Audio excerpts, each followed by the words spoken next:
Annabel. I'm just out and about, so we're taking you to the Bose Museum today. I'm going to show you around. I used to work here a long time ago, so I thought it would be really nice to, show you where I worked.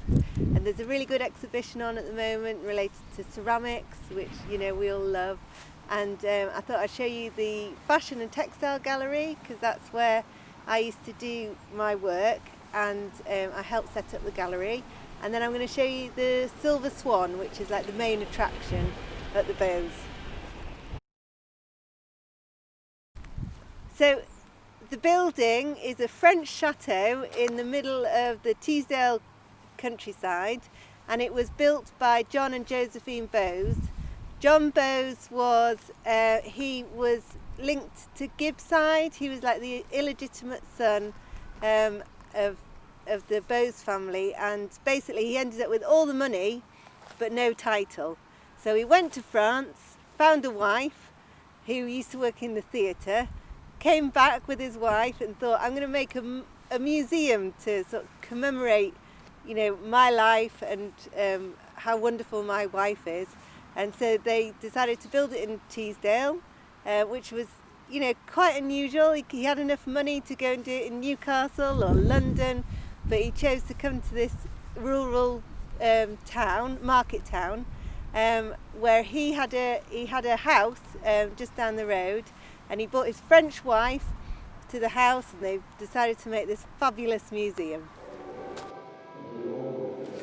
So this is the Fashion and Textile Gallery, and it's part of the Bose Museum, and it's a really interesting space. And in 2007 I came to work here and I did some work experience, and at the same time there's a big lace collection that was donated to the museum by a family who basically they'd had it in their house for years, and it had belonged to their relative, their uncle, who owned a lace shop in the 19th century and in London, and he'd kept all this beautiful antique lace that he'd gathered and collected for years and years and years, and it didn't have a home, and so somebody who'd been researching the collection, she was called Santina Levy, she was going up to the house where the collection was stored, and she was looking after it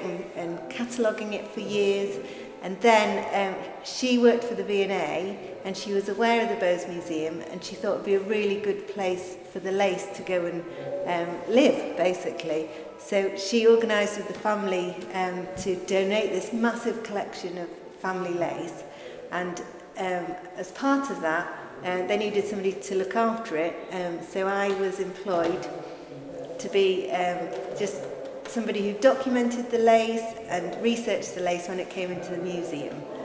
And then this collar here is a really important piece in the collection.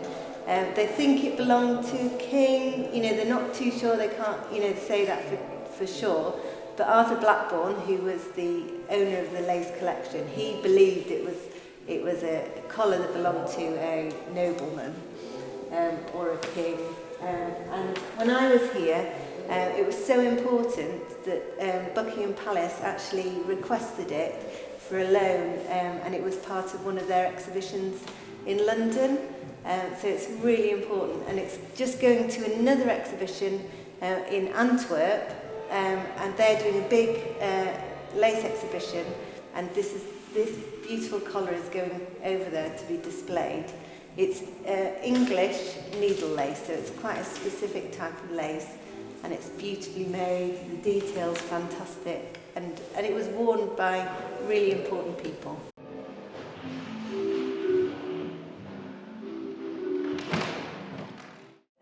This glass cube in the middle of the gallery is where all the lace collection's kept, and you can see there's some rolled up tapestries there. Some of them have been on display, some of them are waiting for conservation. You can see that one just out on the conservation rack, so a conservator will look in detail and see if there's anything that needs to be looked at or preserved for for this very special tapestry. So this bodice here and the bodice on this dress and these lovely shoes belong to Empress Eugenie, Napoleon's wife.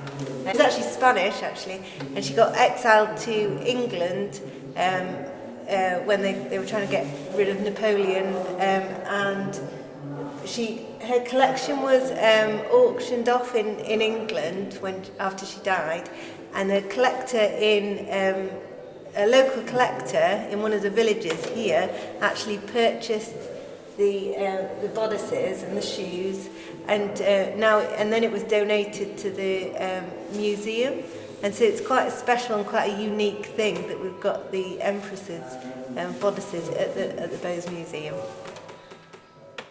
It was called Jack, and there were exciting moments again. Models danced and Samuel.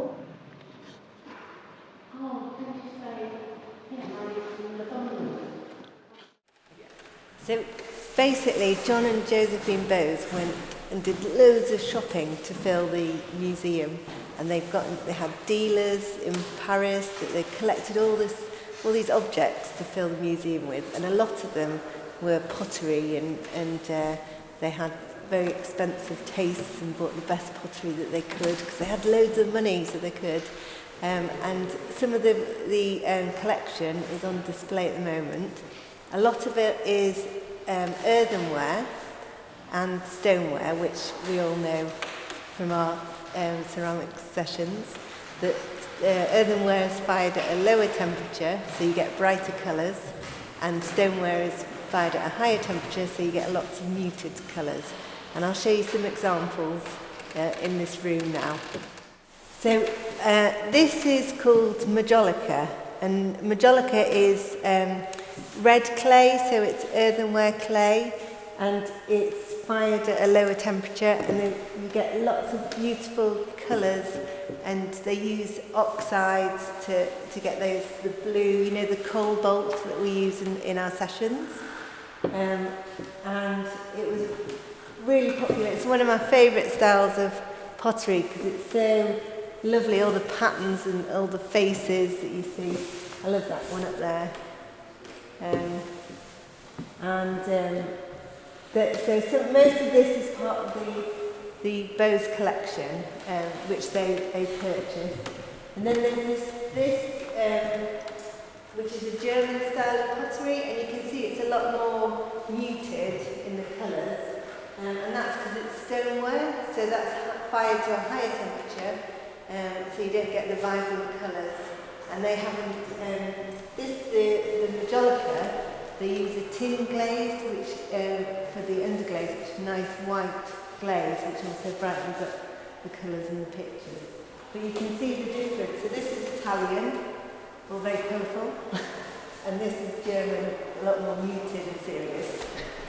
The museum has got a new exhibition on at the moment, and it's Paul Scott. He's a ceramicist, and he's using transfers, a transfer technique to portray scenes from America in the 21st century.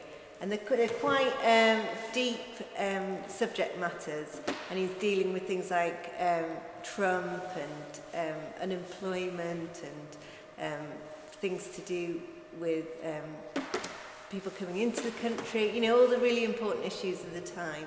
And he's doing that, and he's communicating that through pottery. And what he's doing is using a transfer technique to put the pictures and the images onto pottery. So it's quite a really exciting exhibition, and what they've done is they've added the exhibition into some of the objects from the Bowes collection, and it's really nice because it's like completely different styles put together, and you get a real sense of how pottery has a link to social change for over the centuries. It's really, really, really insightful. can you see the cabbage terrines, like the pots there? They're just like the ones we did at the Chilli, and it's probably the same process where you know, they get the imprint of the cabbages to make the pot. And we love this, me and Joe love this rabbit and the asparagus and the chicken and its little chicks. Can you see the little egg as well? That's rather cool. Cute.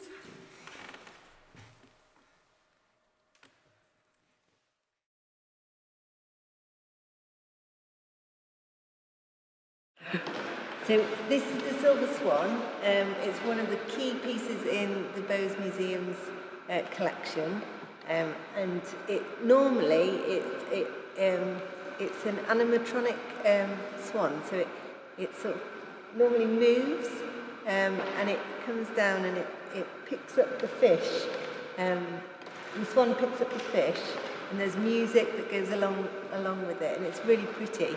I think because of COVID, they're not showing the swan move because people gather around it. But it's a really special piece. It used to be, they think, when before John Bowes bought it, it would have had a back which would be high, and that would all be made of glass, and it would have all twinkled and moved. And so you can imagine it was a real spectacle of its time and something really, really special. And the fact that it's still working is just, it's amazing.